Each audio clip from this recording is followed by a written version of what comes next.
ketika Rasulullah SAW hidup bersama komunitas yang majmu', itu sebetulnya permintaannya Nabi, jangan halangi kami saat mau beribadah.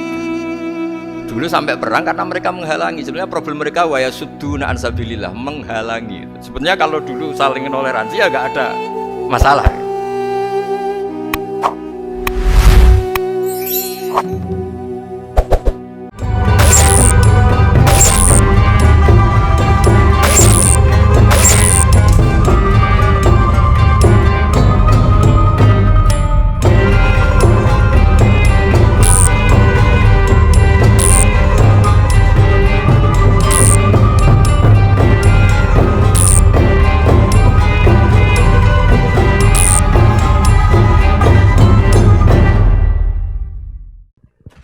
Bismillahirrahmanirrahim. Alhamdulillah Rabbil alamin. Wassalatu wassalamu ala asyrafil mursalin Sayyidina wa lana Muhammadin wa ala alihi wa sahbihi asmin. Amma ba'du.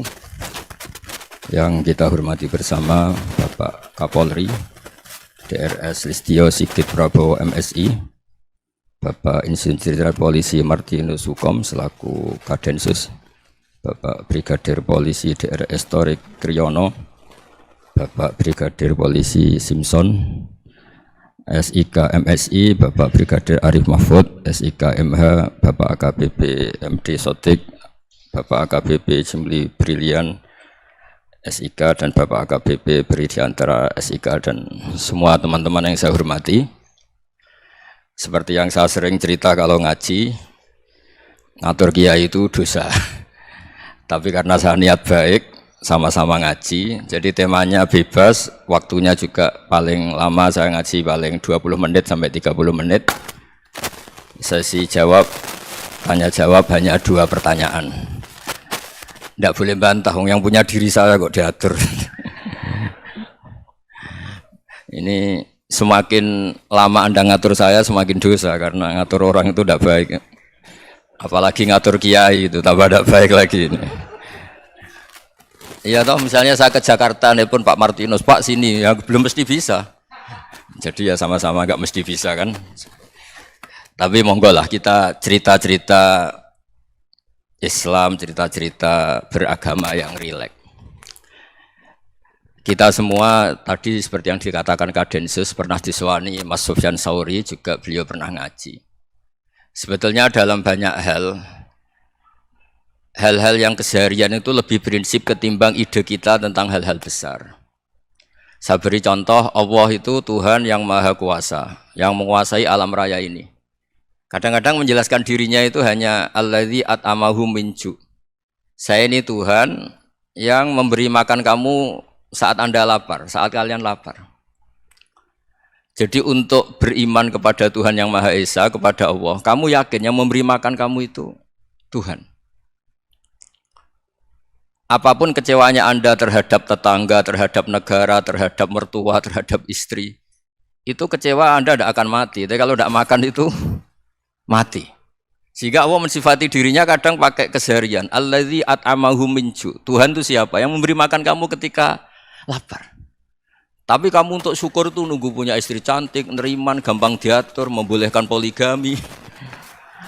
Terus 4 istri itu neriman semua, loyal semua. Itu sombong betul. Mau syukur saja kok repotnya seperti itu.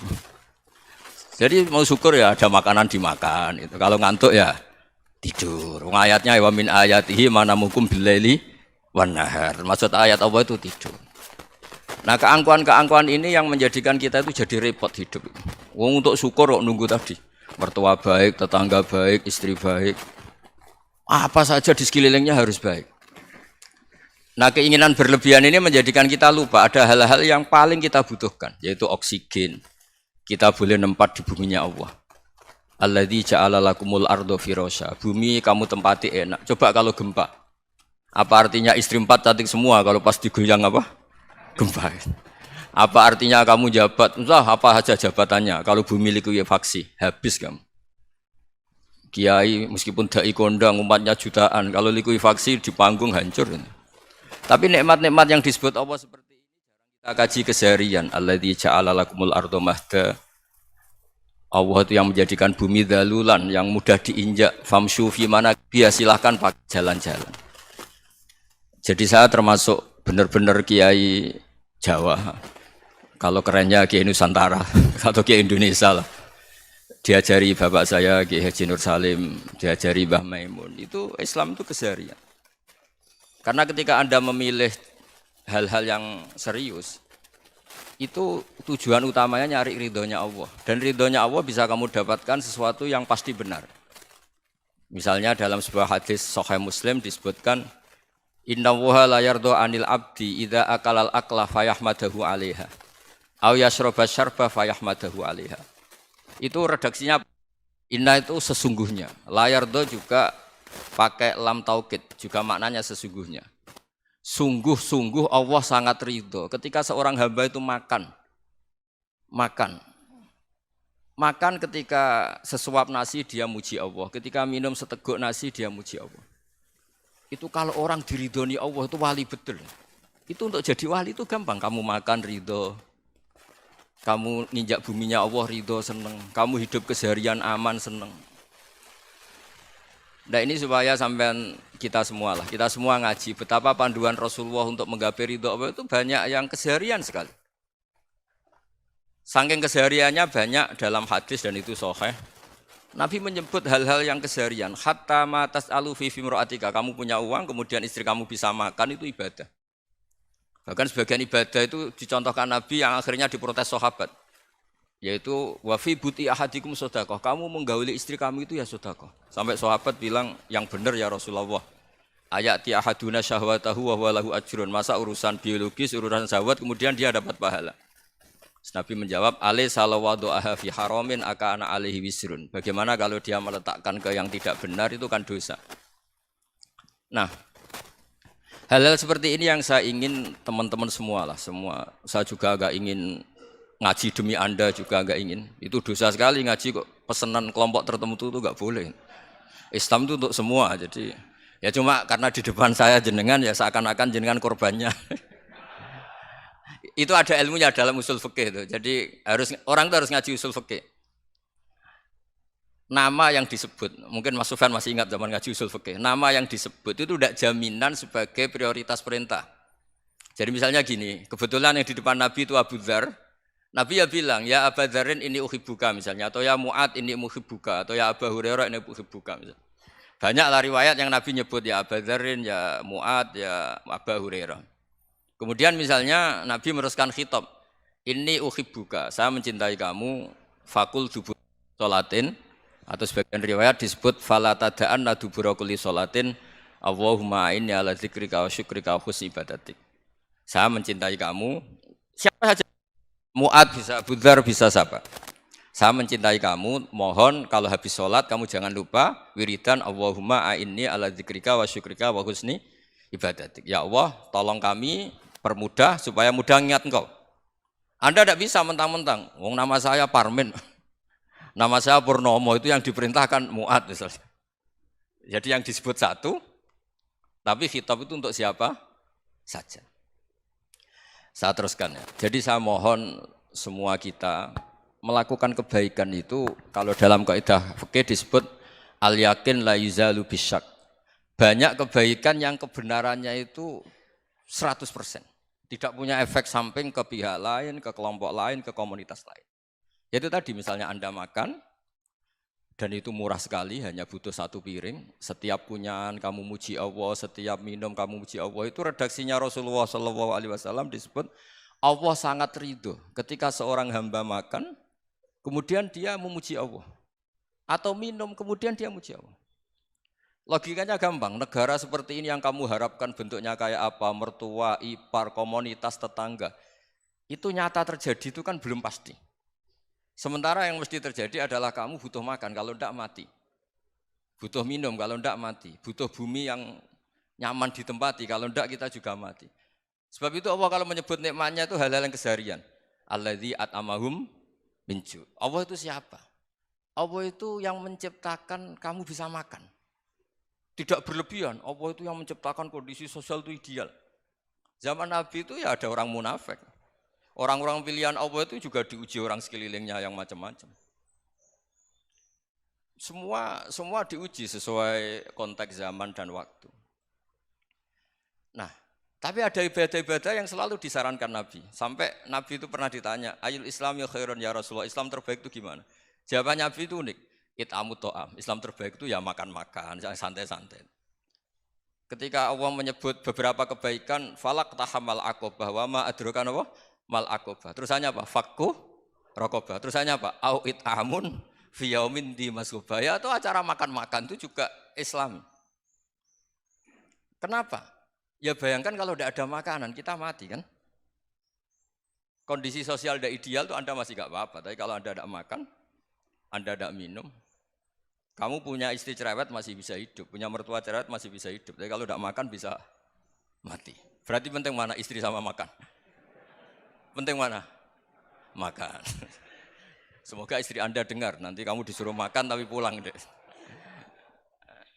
Itu kalau dibahasakan makan masih memahami. Penting mana nasi satu piring dengan istri. Enggak ada nasi mati, enggak ada istri belum mati. Penting mana? Gak berani jawab kan? Nah, ternyata Anda ada garang kan di depan istri. Jadi saya mohonlah, mungkin Mas Sufyan Sauri tadi yang bisa bantulah. Teman-teman tuh ngaji yang keseharian saja. Karena kita nyari ridha Allah itu berdasar firman Allah. Dan firman Allah itu menyebut keseharian itu riang, gampang. Itu tadi misalnya wa min ayatihi manamukum billaili wanar. Termasuk ayat-ayat Allah itu kamu tidur. Maka dulu itu ada guyonan, ada tokoh Mu'tazilah, kelompok dalam Islam yang berpikir manusia itu bisa menentukan ikhtiarnya sendiri. Karena saya bisa duduk, duduk, ingin berdiri, berdiri. Karena kelompok ini enggak terima kalau semua kehendak Allah, nanti bagaimana kalau semua kehendak Allah kok ada hisab ya, ada sanksi. Lucunya itu dia akhirnya ini cerita mencintai seorang perempuan cantik sekali. Dan itu dia menjadi ahli sunnah itu oleh hal-hal yang sepele. Karena istrinya cantik, ya namanya suami istri itu hubungan intim. Terus ditanya, Mas masih ingin lagi? Masih. Silahkan diulang lagi. Wah ya tidak bisa. Katanya manusia bisa menentukan yang diinginkan. Itu tobat itu. Itu nggak bisa ditobatkan Mas Sufyan Ats-Tsauri. Orang cantik yang mudah nobatkan orang itu orang cantik. Segampang itu. Akhirnya kita tahu, makanya kalau dalam kitab Hikam itu disebut al-aqil mayyakul madza yaf'alu wa hubi wal ghafil mayyakul madza af'al. Orang yang punya akal karena sadar ini wilayah Allah, semua milik Tuhan. Itu dia tiap hari berpikir, besok Allah akan melakukan apa terhadap dunia ini. Kamu merencanakan suatu mau plesir, ternyata gempa. Mau wisata ke Rusia, ternyata perang. Kamu tidak pernah tahu apa yang akan terjadi besok. Wa ma tadri nafsum madza taksibu ghadan. Tapi anda semua kita ini sering punya jadwal permanen. Makanya saya kalau diundang siapa saja, sanad takdir. Yang jelas Gus ini acara penting. Ya masih acara penting nak pangeran ngersakno piye? Kok ape dadi pangeran? Kamu kok mau jadi Tuhan? Itu kadang ya kiai gitu. Penting Gus acara ini jenengan harus memastikan bisa. Loh kamu itu yang ngajarin tauhid, sesuatu itu biadillah kok bilang-bilang apa pasti. Kalau maksa terus tak tobatkan loh kamu kata saya itu. Ya kalau gitu Gus bilang insya Allah. Wah itu hati saya, fisik saya, roh saya sudah bilang insya Allah. Tidak usah kamu latih kata saya. Nah hal-hal tauhid keseharian itu gampang sebetulnya. Wal ghafil yaqulu madza af'al. Tapi orang yang lupa Allah dia setiap hari bilang besok apa? Kita bisa melakukan apa? Seakan-akan dia itu aktor, dia penting, dia subjek permanen, dia. Padahal kita ini hanya objek kehendak Allah Subhanahu wa taala. Karena kita yakin sesuatu yang terjadi di alam raya ini kita tidak bisa apa-apa. Makanya saya sering ngaji, sering bilang saya. Ketika Anda mensifati Allah, dia yang menghidupkan. Sudah itu tanamkan, sehingga ketika kita mati, santai saja. Kenapa santai? Allah punya cara menghidupkan kita. Zaman kita hidup juga gak tahu caranya ngelola jantung, ngelola paru-paru. Kamu juga gak tahu ngelola oksigen yang tidak beracun, tidak mengandung polusi. Tahu-tahu hidup. Gak ingin tua ya tahu-tahu tua, gak ingin mati tahu-tahu mati. Selama ini kita hidup juga gak tahu apa sebetulnya. Hanya gaya tok, punya jadwal, punya planning. Kalau kamu bisa menentukan pilihan Anda, pasti Anda istrinya cantik, 4 neriman semua, kona'ah semua. Nyatanya enggak kan? Ada 1 jelek, cerewet. Wah itu kan, nyatanya enggak bisa apa-apa Anda kan? Dan kamu bawa mati lagi. Nah, itu kan Istri Anda juga gitu, punya keinginan punya suami yang ganteng, yang jabat, yang neriman, yang enggak poligami. Ya tidak kesampaian juga. Kalau kita ngitung tingkat kegagalan kita itu gagal terus. Ya kan? Nah, terus ingat Allah, madza yaf'alu wa bi. Orang yang punya akal selalu berpikir Allah itu menghendaki apa terhadap saya. Lalu sama-sama orang itu. Ngelihat orang yang serius, itu kata Anda itu pemikir berat, serius. Senang punya tokoh yang merengut karena kamu anggap serius. Tapi sebagian orang anggap orang yang serius itu wong merengut, wong masam, wong muka kok ditekuk. Jadi sama itu hati ya muqallibal qulub tsabbit qalbi ala dini, karena kita enggak tahu cara berpikir kita tentang orang lain, tentang sekeliling kita. Misalnya kita orang baik yang jenis ngrumat fakir miskin. Ada orang bangun masjid mewah itu janggal. Apa artinya masjid mewah kalau banyak orang kelaparan? Tapi kalau yang jenis pendidikan apa artinya masjid mewah kalau tidak bisa ngaji? Nanti yang jenis infrastruktur apa artinya ini kalau semuanya punya sudut pandang yang berbeda-beda. Dan Islam mengapresiasi semua kebaikan. Tapi katakan semua kebaikan itu adalah kehendak Allah Subhanahu wa taala. Karena apapun baik Anda itu pakai fasilitas yang diberikan oleh Allah Subhanahu wa taala. Sehingga ini yang disebut qulillah tsumma darhum fi khawdihim yal'abun. Ya kembali tadi ke tema-tema bahwa keseharian Anda ini sudah Islami. Saat Anda tidak bisa melakukan apa saja. Saya sering ada jenazah, biasanya kalau tetangga meninggal saya sering disuruh ngelepas. Saya bilang orang ini baik. Karena sering ngelamun di rumah, sering nganggur di rumah. Ditanya sama anaknya, kenapa Gus nganggur baik? Ya kalau dia nganggur artinya juga enggak berbuat sesuatu yang maksiat kan? Ya kan, orang nganggur di rumahnya ya tidak bunuh orang, tidak maling, tidak korupsi, ya namanya nganggur di rumah. Lah cuma istri cara pandang nganggur gak menghasilkan uang gitu. Tapi juga gak menghasilkan kriminal kan. Jadi sebenarnya Islam itu makanya kalau sampai ngaji usul fikih itu ada kitab usul fikih namanya Lubul Usul, itu terkenal sekali di pesantren itu. Itu kalau ngapresiasi keseharian itu luar biasa. Izma min mubahin illa wa yatahaqqaqu bihi tarku haramimma. Karena keseharian yang mubah saat Anda lakukan itu ada kehebatan yang luar biasa, yaitu meninggalkan haram. Makanya dulu banyak orang-orang alim ketemu temannya itu guyon sampai semalaman. Itu biasanya yang semangat Islam, itu kiai kok tidak tahajud, kiai kok tidak witir. Orang yang sedang mapan uangnya banyak, malam itu tidak kelayaban itu sudah luar biasa. Melawan nafsu supaya tidak maksiat itu sudah luar biasa. Supaya lupa guyon sama temannya semalaman, sampai subuh. Gejolok-gejolokan ngenang zaman miskin, zaman kuliah nggak jelas, zaman apa. Melihatnya jangan tarkut tahajud. Seperti ini meninggalkan tahajud, tapi meninggalnya ini talkul muharramat. Jadi kayak apa hebatnya? Sehingga Imam Ghazali punya riwayat yang agak unik. Hatta takuna ibadatu akhiri hadil ummah iku an-naum. Sehingga suatu saat ibadah terbaik umat ini itu tidur. Itu kan riwayat kontroversi. Ketika Imam Ghazali ditanya, kenapa iya? Kenapa kamu mulai keluar dari rumah itu sudah banyak maksiat? Melihat perempuan yang enggak mahram, melihat fenomena. Tapi kalau kamu tidur itu enggak melihat apa-apa. Tapi juga kamu jangan menganggap tidur itu ibadah betul. Saatnya melakukan fardu ain malah masih tidur. Tapi itu sudut pandang yang menjadikan kita Islam itu gampang. Jadi saat Anda tidak bisa aktivitas apa-apa, misalnya ada beberapa orang yang lumpuh. Lumpuh itu memang nggak bisa Jumatan, nggak bisa ibadah, tapi dia juga nggak bisa maksiat. Tidur itu memang Anda saat itu tidak bisa tahajud, tidak bisa witir, tapi saat itu ada zina, tidak maling, tidak gosipkan orang, tidak bully orang, tidak menanamkan kebencian, tidak hasud. Sehingga tidur menurut Allah Ta'ala wa min ayatihi manamukum billaili apa? Wan nahar. Karena di tidur itu selain ada unsur istirahat, jaga kestamina, juga ada unsur meninggalkan beberapa keburukan. Nah saya mohon ibadah yang keseharian ini kita jaga. Supaya kita semua baca ayat itu fasih. Fasih itu tertanam di hati. Allah itu siapa? Alladzi at'amahum min ju'i wa amanahum min khauf. Dan Allah kalau cerita di Quran itu anna subabnal ma'a subba thumma syaqaqnal ardha wa syaqqa fa ambatna fiha habba wa inaba wa qadba wa zaituna wa nakhla wa hadaika hulba. Kamu tahu saya ini siapa kata Allah? Saya ini adalah Tuhan yang menurunkan air, kemudian ada tanaman banyak. Habba wa inaba wa qadba, ada zaitun, ada tin, kalau orang Jawa mungkin ada tela, ada padi, ada mangga, ada pisang. Sudah. Wa inaba wa zaituna wa nakhla wa hadaika hulba, ada perkebunan yang lebat. Tujuannya apa? Mata Allahkum, silahkan kamu pakai, kamu nikmati. Tapi karena kadang kita ini punya ide-ide besar. Tadi untuk syukur saja nunggu punya istri riman, rumah baik, tetangga baik, komunitas baik, semuanya baik baru syukur. Lama-lama nanti ada di surga, syukurnya nunggu surga paling kelas A. Itu sudah ada yang menghuni Rasulullah, kamu nggak boleh di situ. Masa untuk syukur saja? Repotnya Masya Allah. Jadi mohonlah Quran yang kalau Anda hafalkan juz amma itu kan ada ayat-ayat yang kayak tadi. Ya, fal yang dzuril insanu ila to'ami. Coba lihat, apa yang kamu makan ya? Dari mana? Dan untuk mempertahankan hidup kamu, keseharian. Jadi jangan kira ibadah itu harus membentuk komunitas yang versi Anda.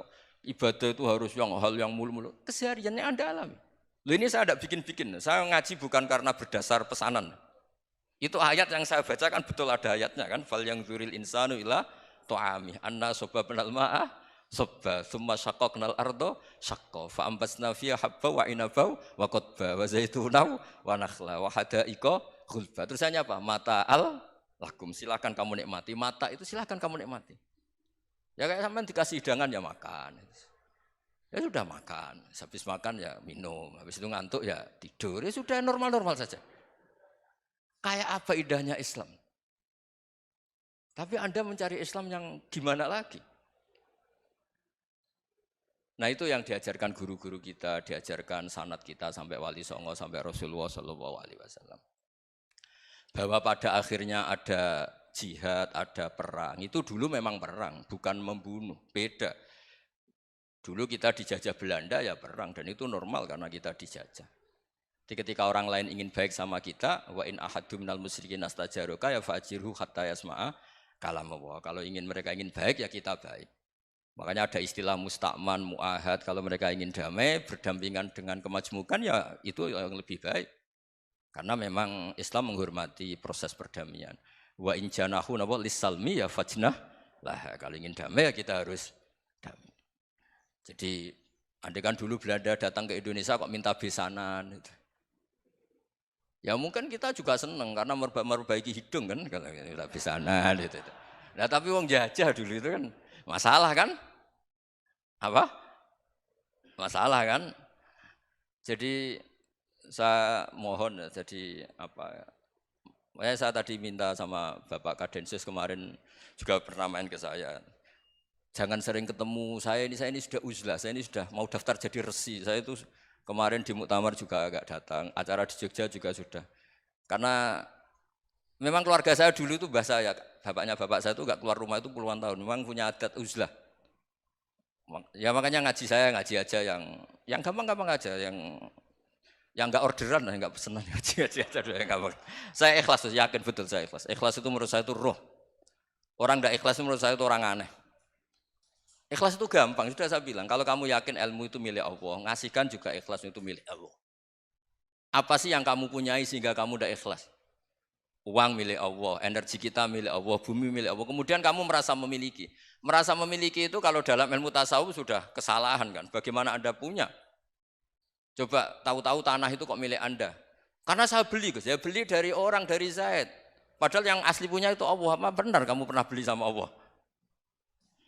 Zaid ini pemilik nisbi, pemilik yang enggak sebenarnya kan. Ya enggak? Yang benar-benar pemilik itu Allah. Kok kamu ngerasa itu bumi kamu itu atas nama apa? Coba. Milik kan harus beli atau dikasih. Enggak semua kan? Nah, makanya terus famshu fi manakibiha dan Allah menyebutnya, sudah saya ini yang menciptakan bumi. Waladzi ja'ala lakumul arda dalulan. Dan Allah menyebutnya sederhana, famshu fi manakibiha, silakan jalan-jalan. Terusannya apa? Wa kulu mirizki, silakan makan-makan. Jadi Islam itu ya makanya kiai-kiai itu ada acara makan, sampai ada guyonan fikuli makanin makan di setiap tempat ya makan. Nggih ngoten guys, pokoknya sing gampang-gampang mawon nggih. Nggih Mas Sufyan nggih sing gampang-gampang mawon nggih. Assalamualaikum warahmatullahi wabarakatuh.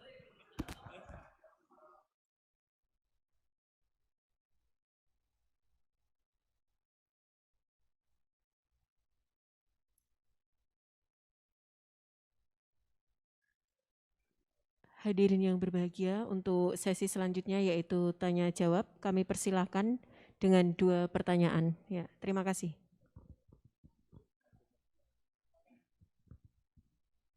Mohon sebelum mengajukan pertanyaan untuk menyebutkan nama dan asal. Terima kasih.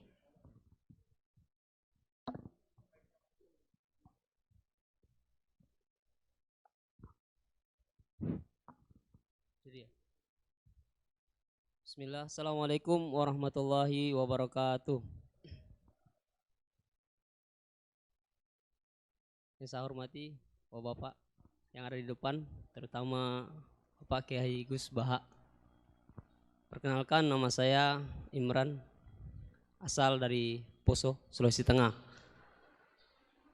Alhamdulillah, pada kesempatan hari ini kita diberikan nikmat oleh Allah untuk bisa bertemu dengan Bapak Kiai yang mungkin secara pribadi dan mewakili mungkin perasaan teman-teman semua di sini.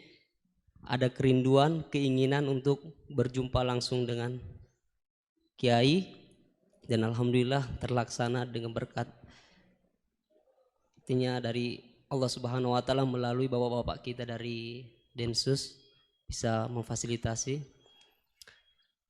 Pak Kiai, yang pertanyaan saya, kita ini kan teman-teman ini bahasanya ex napiter, pernah masuk dalam kesalahan kebencian terhadap negara.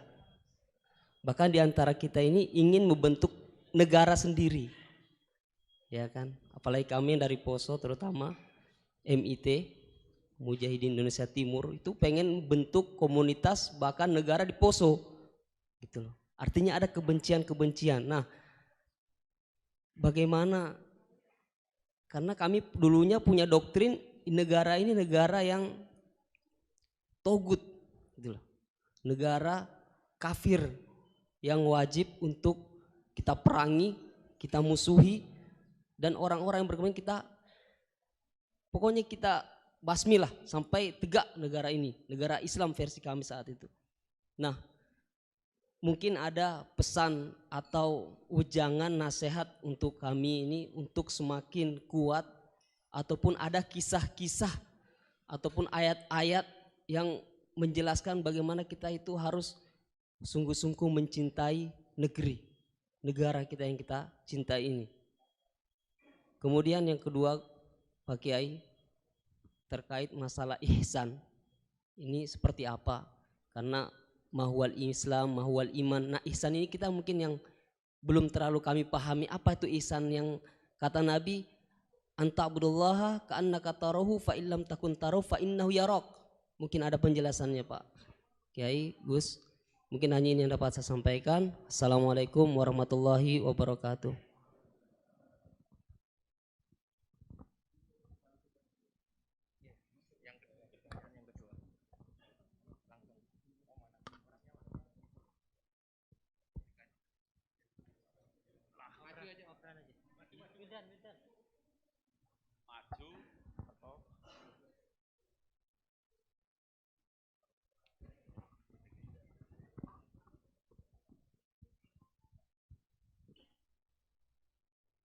Assalamualaikum warahmatullahi wabarakatuh. Nama saya Wildan dari Malang. Alhamdulillah hari ini bisa bertemu dengan Gus Baha yang memang dari saya waktu di dalam udah ngikuti YouTube-nya pada masa itu. Dan di sini Gus mungkin terdiri dari banyak saudara-saudara kita yang dari berbagai tempat, berbagai karakter dan berbagai sifat. Nah, yang saya ingin tanyakan, bagaimana kita memupuk konsep persaudaraan tanpa memandang kepentingan duniawi. Karena kebanyakan dari kita bersaudara karena kepentingan, bukan bersaudara karena ya kita adalah saudara. Terus kemudian yang kedua yang ingin saya tanyakan itu, kita hari ini adalah mengalami degradasi moral yang luar biasa. Akhlak, sopan santun, nyaris sedikit demi sedikit hilang. Nah, bagaimana cara kita untuk memupuk agar generasi kita selanjutnya tetap berakhlak, beretika terhadap yang lebih tua, ataupun kepada sesamanya, ataupun kepada yang lebih kecil. Mungkin sekian dari saya. Assalamualaikum warahmatullahi wabarakatuh.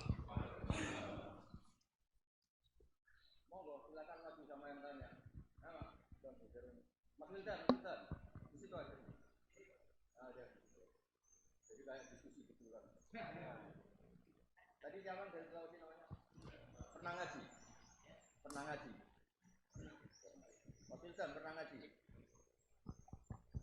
Tadi apa? Al-ihsan anta abdallaha ka'annaka. Coba diulang lagi.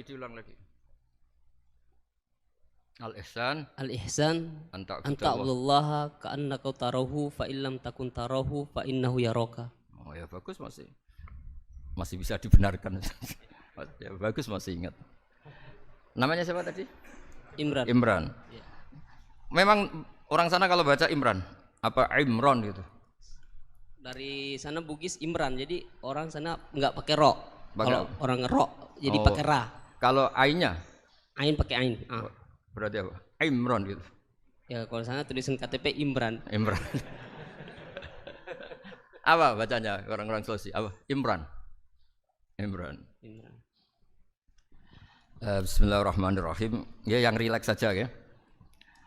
Saya pernah ketemu orang yang pakaiannya itu enggak, mungkin kalau orang syariat bilang enggak syar'i lah, pakai pakaian yang tidak syar'i. Tapi dia muslimah, dia ke masjid. Saya ditanya sama seseorang, Gus kok sama orang gitu mau bertemu gitu. Karena terus saya bilang kenapa? Dia pakaiannya enggak islami gitu. Oke, dia tidak pakaian Islami itu nyata, tapi dia ke masjid itu Islami, tetap sholat itu Islami. Ketika dia ingin sholat dan tetap sholatnya pakai takbir, pakai rukuk, pakai sujud itu Islami. Wong setelah di masjid ya pakai mukena, pakai. Kalau sama-sama nyata, Anda kan boleh ngingat sama-sama yang fakta. Gitu. Dia punya kesalahan dalam berpakaian, tapi punya kebenaran dalam sujud, dalam rukuk, dalam ibadah. Dan itu tradisi Quran. Quran ya cerita fama ya'mal mithqala dzarratin khairan yarah wa may ya'mal mithqala dzarratin syarran yarah. Apa susahnya sih ingat dua-dua sisi itu?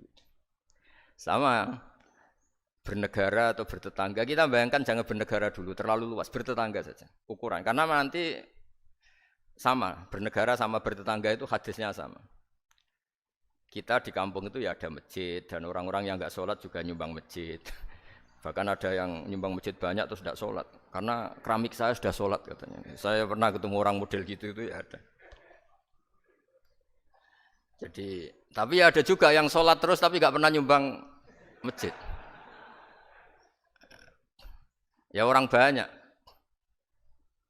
Intinya itu Allah itu punya tradisi, punya sunnatullah. Kebaikan ya dihitung, kejelekan juga dihitung. Dulu ketika Rasulullah SAW hidup bersama komunitas yang majmu', itu sebetulnya permintaannya Nabi jangan halangi kami saat mau beribadah. Dulu sampai perang karena mereka menghalangi. Sebenarnya problem mereka wa yasudduna an sabilillah, menghalangi. Sebenarnya kalau dulu saling toleransi ya enggak ada masalah. Artinya ketika Anda ingin sholat di Indonesia agak dihalangi, ingin pengajian enggak dihalangi, sebenarnya ini enggak ada masalah. Ya, soal ada kebaikan, ada keburukan ya mulai Nabi Adam sampai sekarang sampai kiamat. Itu cara pandang. Jadi cara pandang kita terhadap orang lain itu harus hal-hal yang nyata. Kalau kesalahan mereka nyata, kebaikan mereka juga nyata. Kenapa kita hanya ingat sisi yang jelek, tidak ingat sisi yang baik? Saya sering cerita ke santri-santri saya, setiap saya pengajian diundang orang di mana-mana itu saya mesti istighfar. Karena nggak ada pilihan. Saat saya datang ke pengajian di Sulawesi misalnya, saya tinggal ngaji di sini. Saat saya ngaji di sini, ninggal undangan yang di sana. Hidup itu tidak banyak pilihan, meninggalkan kebaikan, melakukan kebaikan. Artinya gini, dalam kebaikan saja ada kebaikan yang ditinggalkan. Apalagi dalam kejelekan. Makanya di sini ada pepatah terkenal dalam ilmu tasawuf itu. Wastighfaruna yahtaju ilal istighfar. Saat Anda baik saja butuh istighfar. Bapak saya kalau guyon gini, Mas Sofyan. Ada imam istiqomah jadi imam masjid sampai tua sampai batuk-batuk. Itu bagus istiqomah. Tapi itu masalah kata bapak. Akhirnya nggak kaderisasi katanya. Itu istiqomah apa nggak mau diganti orang lain katanya. Ada kiai dai di mana-mana. Itu mesti orang muji, oh itu dai di mana-mana, laris nggak pernah di rumah. Pondoknya pasti bubar itu karena ditinggal. Jadi kebaikan seperti ada orang sering sowan kiai. Wah itu malah lebih masalah lagi kan. Kadang kiainya pas istirahat, yang disalamkan template uang jatah susu anaknya. Hari itu waya tagihan malah lari sowan kiai. Dan harusnya di rumah ada fardu'ain tagihan listrik entah apa. Jadi makanya di hikam itu terkenal kata-kata manusia itu siapa? Manusia itu mangkanat mahasinuhu masawiyah fakih falatakunu masawihi masawiyah. Manusia itu orang ketika baik saja salah, apalagi pas salah. Coba saya misalnya pidato begini, di atas panggung saya orang alim pidato nasihati orang. Di saat yang sama seperti yang tanya Mas Wildan tadi, ada agak sopannya. Di situ ada mungkin orang yang lebih sepuh timbang saya.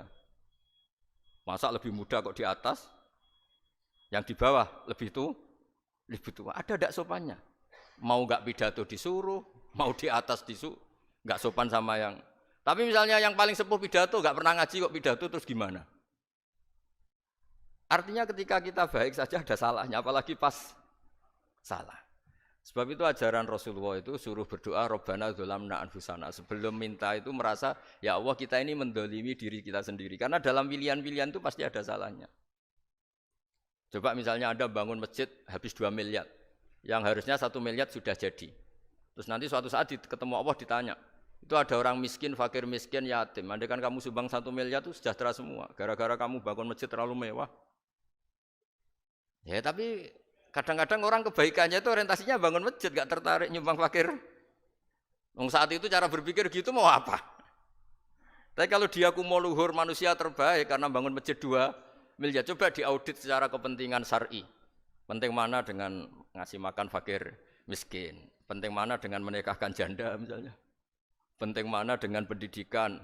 Apa artinya masjid mewah orang nggak tahu halal haram, nggak tahu najis, nggak tahu cara sesuci, nggak tahu cara adzan yang benar. Terus penting mana untuk beli kitab sama dipakai masjid? Apa artinya beli kitab apa tapi nggak makan? Penting mana makan sama beli kitab? Ada auditnya. Makanya manusia itu ketika baik pun disuruh istighfar. Apalagi ketika salah. Nah dengan perasaan seperti itu kebencian pada orang lain luluh karena potensi baik pada orang lain ternyata tinggi. Dan potensi salah ke kita juga tinggi.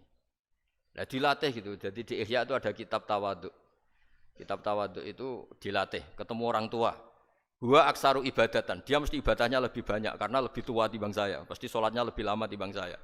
Ketika Anda sudah tua melihat anak-anak, huwa aqallu minni maksiatan. Mesti maksiatnya tidak banyak karena masih kecil.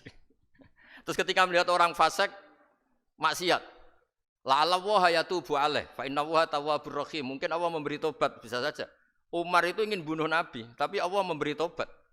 Yang sowan kiai saja tidak mesti dapat tobat. Umar ingin bunuh Nabi, tapi Allah memberi tobat. Akhirnya ya tobat jadi Islam yang baik.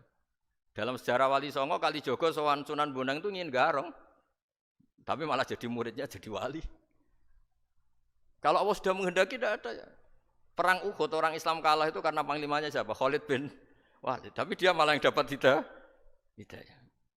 Nah, sama orang yang sekarang Anda benci bisa saja Allah merencanakan ada apa? Hidayah di situ. Dan kita yang merasa benar jangan saja ada rencana Allah bikin kita su'ul khotimah. Na'udzubillah min dzalik kan tidak pernah tahu. Nah, dari tidak pernah tahu itu orang diusahakan tawadhu. Wa ma adri ma yuf'alu bi wala bikum, kita tidak pernah tahu. Makanya meskipun saya ini kiai terus kata orang banyak itu ketop. Kalau istighfar ya nangis betul ya. Cuma kan nggak perlu di depan umum. Nanti ada ke penampilan kan ribet kan nanti. Sudah nangis nggak ikhlas, nggak mutu. Ya gitu ya. Yang Mas Wildan tadi apa pertanyaannya diulang? Selain masalah akhlak tadi. Tentang bagaimana cara kita bersaudara tanpa memandang kepentingan duniawi. Nah ya makanya tadi saya bilang bernegara itu pakai hadis, misalnya Nabi pernah ngendikan kamu itu punya 3 tetangga, yang satu punya 3 hak, yaitu dia tetangga kamu, dia seagama kamu, dia sesaudara kamu. Jadi ada 3 hubungan, seagama, sesaudara, dan tadi apa? Dia tetangga kamu, dia seagama dengan kamu, dia masih kerabat kamu. Terus ada tetangga yang punya 2 hak. Yaitu dia tetanggamu seagama dengan kamu tapi tidak sekeluarga dengan kamu. Terus ada tetangga yang punya 1 hak. Dia ada keluarga kamu, dia ada seagama dengan kamu tapi tetap punya hak karena itu tetangga kamu. Dan itu kata Nabi semuanya berhak kamu baikin karena ada hakul jar. Makanya dulu doa ada bil kubri itu ceritanya sederhana. Ada seorang perempuan Yahudi ya, sowan Sayyidah Aisyah. Kalau sowan ya dikasih uang sama Sayyidah Aisyah. Padahal Yahudi ya. Ketika dikasih uang, terus si Yahudi tadi semoga engkau diselamatkan dari siksa kubur. Zaman itu Sayyidah Aisyah belum dengar hadis tentang siksa kubur. Setelah Rasulullah datang, saya tadi diminta didoain ya saya terima karena saya enggak percaya. Terus Nabi ngendikan itu benar adanya siksa kubur. Ketika komunitas Yahudi di Madinah itu puasa Asyura, Nabi coba tanyakan mereka, kenapa puasa Asyura? Padahal orang Yahudi. Oh, terus setelah ditanya, Yaumun najjawahu fihi Musa itu hari di mana Allah menyelamatkan Nabi Musa, kata orang Yahudi. Terus kata Rasulullah, nahnu ahaqqu bi Musa, saya juga berhak menghormati Musa. Kemudian Nabi puasa. Suatu saat lagi ada orang Yahudi datang, ya Rasulullah, ya Muhammad, manggilnya ya Abul Qasim karena orang Yahudi, ya Abul Qasim. Nanti nasib langit bumi ini di mana? Manusia yang sudah mati-mati di mana ketika bumi dihancurkan? Mayat-mayat yang sudah di kuburan di mana? Terus orang Yahudi tadi bilang, Inna woha wadu as-samawati ala dzih wal arodina ala dzih. Soalnya Allah itu bisa saja mengelola langit bumi yang sudah hancur gini-gini. Nabi itu tertawa-tawa. Dalam sebuah riwayat disebut hatta badat nawajidu. Tertawanya Nabi itu lepas sampai giginya kelihatan. Kata rawinya tasdiqan liqaulil khabri karena Nabi membenarkan orang Yahudi tadi. Jadi intinya dalam banyak hal itu ya dicari kesamaan. Makanya kalau interaksi dengan kelompok lain kata Nabi la tusaddiquhum wa la tukadzibuhum. Kamu jangan mengiyakan juga jangan menolak. Kamu tolak jangan-jangan pas yang sama dengan ajaran kita. Kamu benarkan jangan-jangan yang tidak sama. Ya sudah kalau enggak sependapat ya jangan ngambil sikap. Nah itu juga yang dipraktikkan Rasulullah SAW. Nabi yaqumu lailatan yuraddidu hadil ayat. Nabi pernah sholat 1 rakaat hanya ngulang 1 ayat. Itu aja agak selesai. Yaitu ngulang-ulang ayat fa'aqulu kama qalal abdus sholeh in tu'adzibhum fa innahum ibaduk wa in taghfir lahum fa innaka antal azizul hakim. Pun Gusti kula nyerah. Semua ini hamba jenengan monggo jenengan napakno sing duwe jenengan. Intinya itu ini wilayah jenengan ndak wilayah saya. Nah kadang-kadang kita sebagai manusia itu jumawa seakan-akan itu wilayah kita. Kita nyiksa terserah kita, mengampuni ya terserah kita. Padahal tidak milik kita. Dunia ini milik Allah Subhanahu wa taala. Makanya yang terakhir saya ijazahkan ijazah bapak. Bapak saya itu orang hafal Quran, alim tapi lucu, senengannya guyon. Kalau ngajarkan saya tauhid, tasawuf itu gampang. Hak kamu punya tetangga, punya Innova. Terus kamu berpikir, kamu miskin berpikir. Itu pajaknya saja berapa? Kalau apa itu bannya sudah halus itu gantinya kayak apa, kalau rusak kayak apa. Terus kata bapak, mau melok duwe kok mikir, ndak ikut punya kok mikir. Terus coba kamu nggak ikut punya Alphard. Terus saya mikir, wah itu pajaknya berapa Pak Martinus bisa dipakai beli motor kan, pajaknya apa? Alphard ini. Oh nggak ikut punya kok. Nah, dunia itu rawekmu, mbok pikir lah apa ono sing duwe. Maksudnya dunia itu milik Allah, apa kamu pikir itu milik yang punya gitu. Nah, itu yang dimaksud dalam ilmu tasawuf da'it tadbir fama qoma bi ghairuk la tuqim bihi nafsak. Sudah kamu enggak usah ikut campur. Itu wilayahnya Allah gitu karena wong enggak ikut punya kok ikut mikir. Anda benci orang, benci sekali karena dia tauhid misalnya. Jangan-jangan Allah punya rencana memberi hidayah dia. Atau Allah punya rencana dari dia keluar orang-orang Islam yang soleh. Makanya ketika Malakul Jibal, ya Rasulullah saya disuruh Allah terserah engkau. In syi'ta an udbiko alaihim al-akhshaben. Kalau engkau mau orang-orang yang mendustakan kamu saya hancurkan. Apa jawabannya Nabi? La, jangan. Bal arju ayyukhrijawah min aslabihim ma ya'budu wa la yusyriku bihi syai'an itu di Bukhari. Enggak, bisa saja sekarang dia kafir, anak turunnya jadi Islam. Dan betul. Abu Jahal punya anak Ikrimah, Abu Lahab punya anak Darrah. Walid itu musuh besarnya Nabi, punya anak Khalid. Ya sudahlah kita selalu berharap bahwa ini wilayahnya Allah. Sudah kita berharap. Agama ini bagi yang selalu punya harapan. Limangkan yarjuwoha. Orang yang selalu punya harapan. Kita berharap tambah hari tambah baik, tambah damai, tambah kondusif, tambah segalanya baik. Dan saya seperti ini juga ingin ikhlas dan akan selalu ikhlas. Ya saya sering bilang kalau pejabat mau sini itu sering tak ngel-ngel. Saya ini sudah ingin Indonesia itu baik itu tanpa diminta. Kalau diminta itu malah seakan-akan saya belum melakukan. Ini kan. Sudah saya lakukan kok baru diminta. Karena ini wilayah kita semua, artinya ingin baik itu keinginan kita semua. Status kita. Kata Sayyid Zabidi dalam kitab Ithaf, keinginan baik itu syakhsiyatuk wa hakikatuk. Itu kamu sekali. Manusia itu kan kata Allah Ta'ala, saya pertama menciptakan manusia itu hunafa, orang yang berkeinginan baik. Baru digoda setan terus macam-macam. Jadi keinginan baik itu hakikatuk wa syakhsiyatuk. Itu kamu sekali. Ingin baik itu kamu sekali. Itu status kamu katanya. Makanya orang preman kayak apa, mabuk kayak apa, ada orang kecelakaan, pikiran pertama itu nolong. Itu yang normal. Soal ada kasus pikiran pertama ngambil HP-nya itu 0,0%. Jadi pikiran pertama mesti nolong itu karena itu syakhsiyatuk wa hakikatuk. Nggih ngoten mugi-mugi barokah. Assalamualaikum warahmatullahi wabarakatuh.